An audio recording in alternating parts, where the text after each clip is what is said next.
bienvenue au boudoir de la Belle. Alors aujourd'hui, je vais vous parler d'un sujet dont j'avais envie de parler depuis longtemps, mais je ne savais pas très bien comment en parler. Et ça n'a rien à voir avec les sujets de beauté dont je parle d'habitude. Là, aujourd'hui, je vais parler d'hypersensibilité. Alors, c'est un terme qui est tellement utilisé à tout va. Donc, je vais essayer de sortir un peu de ces idées qu'on a de l'hypersensibilité et vous raconter en fait mon expérience et mon aventure par rapport à mon hypersensibilité.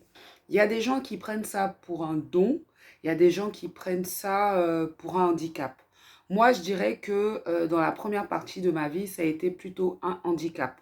Alors, il faut savoir que moi, mon père est musulman et ma mère est chrétienne, donc j'ai grandi vraiment euh, dans l'éducation religieuse monothéiste avec les écrits du Coran et aussi les écrits de la Bible. Bon, j'avoue que je connais plus la Bible que le Coran. Et en fait, l'hypersensibilité, c'est quelque chose de métaphysique, c'est quelque chose qu'on ne voit pas, c'est quelque chose qui relève de l'intuition, c'est quelque chose qui relève du ressenti, c'est quelque chose qui relève de l'énergie. Mais il faut savoir que dans cette éducation religieuse que moi j'ai reçue, il n'y avait pas de place pour ça là-dedans. Bien au contraire, c'était mis de côté. Et c'est très bien d'ailleurs. Enfin, moi, j'ai rien à reprocher à mes parents, mais j'explique clairement comment les choses se sont passées. Donc vraiment, tout ce côté un peu métaphysique, un peu dans l'invisible, un peu dans le ressenti, dans l'intuition, peut-être dans la prémonition, dans les rêves ou quoi que ce soit, c'est vraiment quelque chose qui a été occulté dans ma famille. Ça ne fait pas partie de notre éducation. On a une éducation très stricte au niveau des religions et de la croyance à un seul Dieu, donc le monothéisme, et en la Bible et en le Coran. Et donc, du coup, donc moi, plus jeune, je remarque que je fais des rêves prémonitoires. Je remarque que j'ai cette capacité peut-être de sentir les choses. Je remarque que j'ai beaucoup d'émotions en moi. Enfin, c'est très fort, ça vibre très fort les émotions. Je ressens vraiment fortement les choses. Mais pour moi, en fait, cette sensation très forte, très vive des émotions que je peux ressentir en moi, c'est normal. Pour moi, tout le monde ressent les choses pareilles. Et en fait, après, je grandis. Vraiment, je vous passe la première partie de ma vie en Côte d'Ivoire. Peut-être que je reviendrai là-dessus, mais voilà. Pour moi, c'est pas très important parce que j'habitais chez mes parents, j'étais sous couvert de papa, maman, des parents très pieux. J'avais besoin de pas grand-chose parce que, enfin, on me donnait tout. J'étais encadrée financièrement, affectivement, par mes parents. Et puis, c'est surtout que c'était mon pays d'origine et j'avais des amis déjà bien établis depuis l'enfance, etc. Donc, easy. Tout allait bien, tout se passait bien. Les choses ont changé quand je suis arrivée en France. Et à partir de 2005, je pense, 2005, 2005 je déménage à Paris, dans la grande métropole. Je rencontre plein de gens, je sors, je m'intéresse à la culture, à l'art. Mais je remarque qu'en fait, au niveau du ressenti interne, au niveau de la santé morale, il y a quelque chose en fait qui commence à être vraiment, vraiment défaillant. Et je commence à faire de grosses dépressions. Mais c'est quelque chose qui m'a fait profondément souffrir. À l'époque déjà, j'avais remarqué que les personnes tristes, les personnes qui avaient des problèmes, ça va parler à beaucoup de gens, j'en suis sûre. Les personnes qui avaient des problèmes, c'était tout le temps vers moi qu'elles venaient. Quand je partais à une soirée, les personnes qui avaient des problèmes, c'est vers moi qu'elles venaient. Dans la rue, les personnes venaient m'arrêter pour expliquer leurs problèmes. Mes amis m'expliquaient leurs problèmes. Euh, je suis d'une nature assez gentille, donc j'écoutais, je leur donnais des conseils, et je voyais quand même que j'avais cette capacité à cerner rapidement le problème de la personne, que je comprenais ce que la personne ressentait, mais il y avait quelque chose en moi, vraiment, qui ressentait fortement la souffrance de la personne, mais ça me pénétrait, c'était horrible. Et à chaque fois, c'était la même chose. Mais à chaque fois que quelqu'un venait me raconter ses problèmes, ses soucis, euh, je, je parlais avec cette personne, j'établissais le contact avec cette personne et je comprenais tous ses problèmes Et elle aussi, elle avait l'impression que j'arrivais à tout démêler. Et c'était pas une impression, c'est qu'en vérité, j'arrivais à tout démêler, à lui expliquer les choses, à lui redonner de l'espoir. La personne est passée son temps à me parler, à pleurer même, enfin bref. Et ça se passait souvent comme ça et je sentais que voilà, j'apportais quelque chose aux gens. Mais après avoir apporté à chaque fois quelque chose aux gens, il faut dire que j'étais exténuée. Je me sentais exténuée. Mais comme je fais partie vraiment d'une famille où je vous ai dit tout ce qui fait partie de la métaphysique, des énergies, on n'y fait pas attention. Et moi, j'y faisais pas attention jusqu'au jour où vraiment j'ai eu une très très forte dépression et qui m'a fait descendre dans mes abîmes, mais vraiment qui m'a fait redescendre, descendre au 36e dessous. Et vraiment, là, j'ai touché le fond et j'ai commencé à poser les bonnes questions. Je ne vais pas vous dire que ma dépression n'était que due à cette hypersensibilité ou à cette façon d'être éponge et de tout absorber. Non, c'était pas ça. Mais quand même, je me suis rendu compte que j'absorbais en fait. C'est-à-dire qu'à un moment, j'ai accepté d'intégrer quelque chose dans ma tête, quelque chose peut-être qui ne m'était pas permis d'intégrer dans ma jeunesse par rapport à mon éducation, comme je vous ai dit, très monothéiste, très religieuse. Donc, je me suis autorisée à penser que peut-être que, effectivement, ce que je ressentais était vrai. Peut-être que, effectivement, j'absorbais les énergies des autres et que les autres, inconsciemment, ils venaient vers moi parce que j'étais capable de les soulager. Et ça, je me rappelle de ça parce que quand je montais dans le train, dans le métro et tout, effectivement, quand je descendais du métro, j'étais mal. J'étais remplie de toutes sortes d'énergie parce que j'avais pas de filtre et je ne savais même pas ce qui m'arrivait. Et on a à Paris quand même, moi, j'avais pas de voiture à l'époque, je conduisais pas, j'étais tout le temps dans le métro, dans les transports. Imaginez la peine des gens dans le métro. Imaginez la peine des enfants, des jeunes personnes, le stress, même des personnes âgées. Enfin, vraiment, si tu es éponge, tu prends tout. Et moi, je prenais tout. Et donc, quand j'ai éliminé, comme je vous dis, ce truc-là, enfin, je l'ai isolé, je me suis dit, non, mais Ramba, ça existe en fait. J'ai commencé à me renseigner sur Internet. J'y croyais pas trop, mais au fur et à mesure, j'ai commencé à analyser en fait comment les gens venaient vers moi, dans quelle situation les gens venaient vers moi. Et je me suis rendu compte que ils étaient attirés par moi parce que on va dire que mon aura, mon charisme est quelque chose de doux, est quelque chose qui peut faire que les gens vont s'approcher, qui vont se sentir bien et qui ressentent en plus aussi cette capacité à venir se décharger sur moi. Comme je vous ai dit, c'est quelque chose d'inconscient. Et j'ai commencé à me rendre compte de ça. Et je me suis rendu compte que je n'avais pas de protection. Je n'avais aucune protection. Et en me renseignant sur Internet, il y avait plein de gens qui parlaient de la même chose. J'ai pu découvrir que, et pour cette hypersensibilité, et pour cette défaillance, cette éponge à tout absorber des gens, pouvait être corrigée par la méditation. Donc, je vous avoue que la méditation m'a beaucoup aidée. Déjà, la méditation m'a permis de sortir de mes dépressions, mais ça m'a permis aussi d'apprendre à gérer cet effet éponge, d'apprendre à gérer les personnes qui venaient vers moi. Déjà, d'apprendre à gérer la façon de les écouter ou de ne pas les écouter, d'apprendre aussi à gérer, en fait, si je dois écouter quelqu'un, comment faire aussi pour mettre quelque chose, enfin, un mur ou une protection pour ne pas que, justement, j'absorbe leur mal-être. Et il y a quelque chose aussi qui m'a beaucoup aidé, j'espère que ceux qui vont regarder vont comprendre, c'est qu'à l'époque, j'étais quelqu'un qui était, je me plaignais beaucoup. C'est-à-dire que je me lamentais en fait sur mes problèmes. Je me suis beaucoup lamentée, mais quand j'ai décidé justement de guérir de mes dépressions, je dis mes dépressions parce que j'en ai fait plusieurs successives avec des temps de calme, de pause, mais bon, sans vraiment, vraiment m'arrêter. Et quand j'ai commencé à guérir de mes dépressions, il y a une chose qui m'a aidé à guérir, c'est que je me suis dit, c'est ta vie, c'est ta responsabilité. Ce qui se passe dans ton corps, c'est ta responsabilité. Peu importe les événements extérieurs qui arrivent, c'est à toi de transformer ta vie. C'est à toi de prendre tes responsabilités et de te porter en fait. Et le fait d'avoir repris comme ça mon pouvoir, le fait d'avoir repris la responsabilité de ma vie, de mes échecs, de mes peurs, de mes tensions, de mes angoisses, a fait que j'ai compris que chaque personne aussi est responsable des angoisses, des peurs, du stress, elle est censée pouvoir le gérer.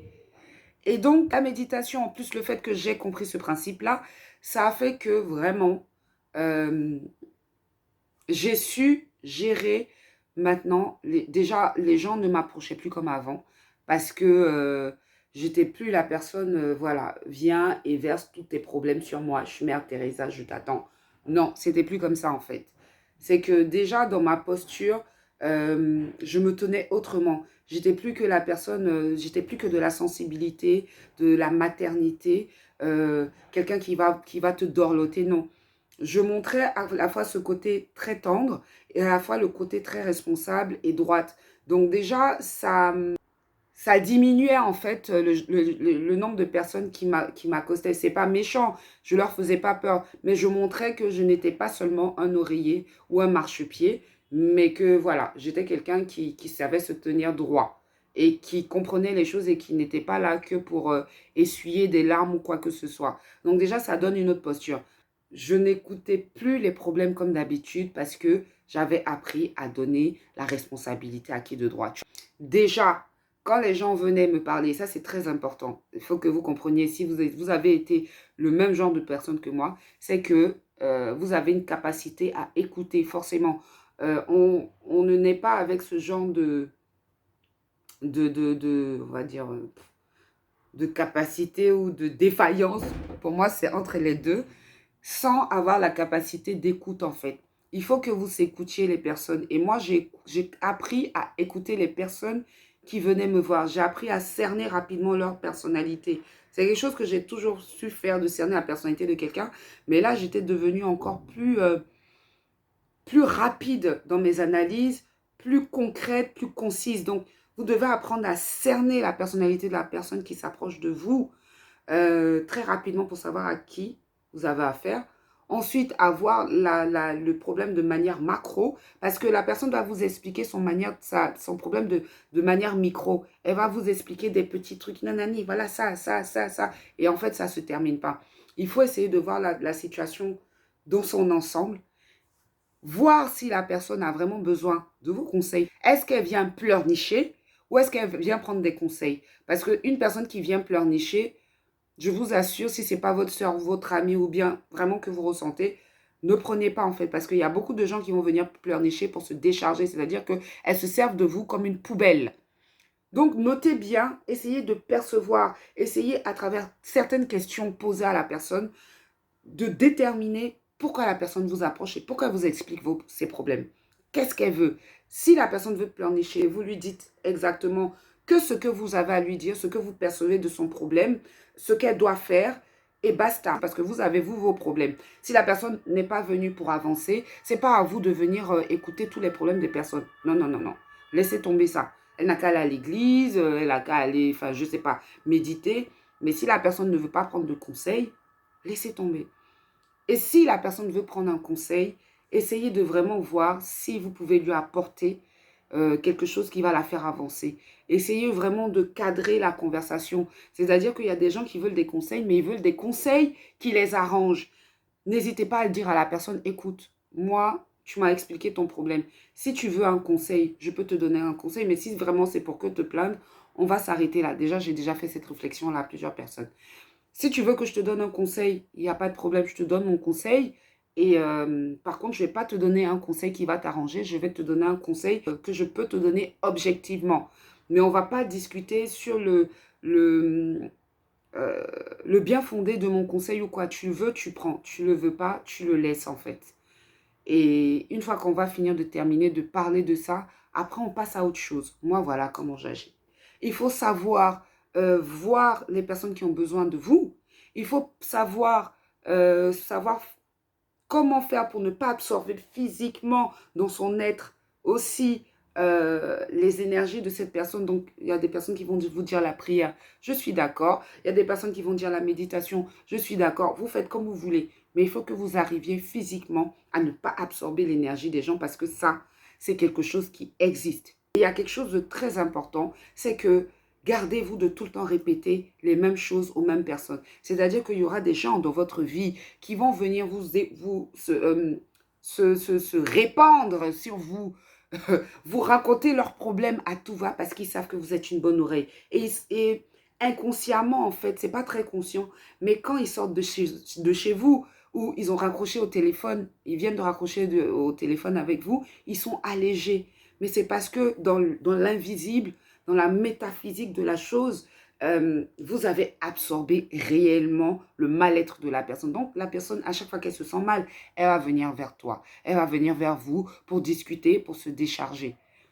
Si vous donnez des conseils à cette personne, une fois, deux fois, la personne ne les suit pas, arrêtez. C'est-à-dire que si la personne vient vous parler la prochaine fois et vous dit j'ai tel problème, nanani, c'est toujours la même chose, respectez-vous vous-même en fait. Vous n'êtes pas un perroquet. Vous n'êtes pas là pour que les gens vous fassent répéter les mêmes choses et viennent déverser à chaque fois la même poubelle chez vous. Non, stop, on arrête. Enfin, vraiment, n'ayez pas honte de baser la personne. N'ayez pas honte de baser ses problèmes. N'ayez pas honte de baser la discussion. Vous n'êtes pas là pour ça. Sinon, vous allez perdre votre santé. Et quand on n'a pas la santé, quand on n'a pas la santé morale, on n'a pas la santé du corps. On n'a pas la santé physique. Moi, j'ai eu beaucoup d'amis, de connaissances et tout. Mais le problème avec moi, en fait, c'est que j'ai remarqué que étant éponge, étant quelqu'un aussi qui ressent fortement ses émotions, j'ai tendance à avoir besoin de me ressourcer, de revenir à moi, de me recentrer en fait en moi pour retrouver mon équilibre, pour retrouver mes énergies, pour vraiment être cadré à l'intérieur de moi. Et comme je suis une personne qui quand même est avenante, qui permet aux gens de l'approcher, les gens se sentent bien avec moi. Franchement, sans vouloir me jeter des fleurs, c'est la vérité. C'est comme ça que je suis et je ne vois vraiment pas pourquoi je vais le cacher. J'ai pas à le cacher en fait. Je suis vraiment quelqu'un avec qui les gens se sentent bien en fait. Ils aiment être en ma compagnie. Je suis souvent joyeuse, compréhensive, je suis ouverte d'esprit. Enfin, vraiment, je fais la bonne copine, la bonne amie, la bonne confidente. Mais malgré tout ça, j'ai toujours besoin de me recentrer, de me ressourcer. Et les gens qui sont souvent attirés, que je rencontre, qui sont contents de faire ma connaissance et tout, veulent établir par exemple une longue connexion avec moi ou une longue amitié, voilà, parce qu'ils me trouvent super sympa, parce qu'ils me trouvent agréable, et puis voilà, j'arrive à cerner leurs problèmes, etc. Mais moi, en fait, je peux pas. Je me suis rendu compte que je pouvais pas et que j'étais de nature à pas pouvoir gérer plusieurs amitiés. Ça m'a valu souvent des reproches d'amis, de connaissances qui comprenaient pas pourquoi je m'écartais, pourquoi je disparaissais, parce que j'ai besoin de me ressourcer et je ne suis pas capable d'apporter de l'attention à plusieurs amis en même temps parce que je suis quelqu'un qui mets en place des connexions profondes avec mes amis, avec les gens que je rencontre. C'est des choses sincères. Donc, je suis vraiment pas superficielle. Et donc, ça m'a amené vraiment à sélectionner. Et c'est dommage, enfin, c'est dommage, c'est pas dommage. Mais je suis obligée de stopper des amitiés. Ça aussi, c'est la, le revers de la médaille de cette hypersensibilité-là, c'est que je suis obligée voilà, de stopper des amitiés, je suis obligée de fuir des gens, je suis obligée de m'extirper, de disparaître. Il y a des personnes qui l'ont mal pris dans ma vie. Et voilà, enfin, j'en suis pas du tout désolée parce que c'est comme ça que je fonctionne, je peux pas faire autrement. J'ai pas beaucoup d'amis très proches. C'est parce que justement, j'ai cette connexion-là assez importante avec elles ou avec eux. Et, et c'est tout ce que je peux faire en fait. Parce que je suis quelqu'un de très profond. Je ne peux qu'avoir quelques amitiés avec lesquelles je vais être en relation profonde dans un vrai échange. Pour le reste, ça ne peut être que de manière ponctuelle. Donc, j'ai des connaissances que je vois de manière ponctuelle. Et puis, voilà, on établit une connexion ponctuelle. Pareil, les personnes que je rencontre et que je suis censée pouvoir aider dans des problèmes, à démêler leurs problèmes et tout, voilà, je me mets en connexion avec elles aussi de manière ponctuelle. Mais il y a toujours un moment un peu délicat où je vais disparaître, où, voilà, où je vais te faire comprendre que je ne suis pas trop disponible en fait en amitié. Et voilà, enfin, voilà, c'est vraiment ce problème-là que j'ai, c'est que je suis obligée de partir après, en fait. Et j'ai quelques difficultés parce que souvent, les gens s'accrochent parce qu'ils se sentent bien avec moi. Donc, tout ça pour vous dire que ça peut être quelque chose de très difficile à vivre. Et c'est au fur et à mesure que les années avancent que vous allez pouvoir gérer cette façon d'être éponge, de centrer vos énergies. Et voilà, je voulais en parler et j'espère que ça va aider certaines personnes. Voilà, c'était Rimba pour Boudoir de la Belle. Je vous embrasse. À bientôt.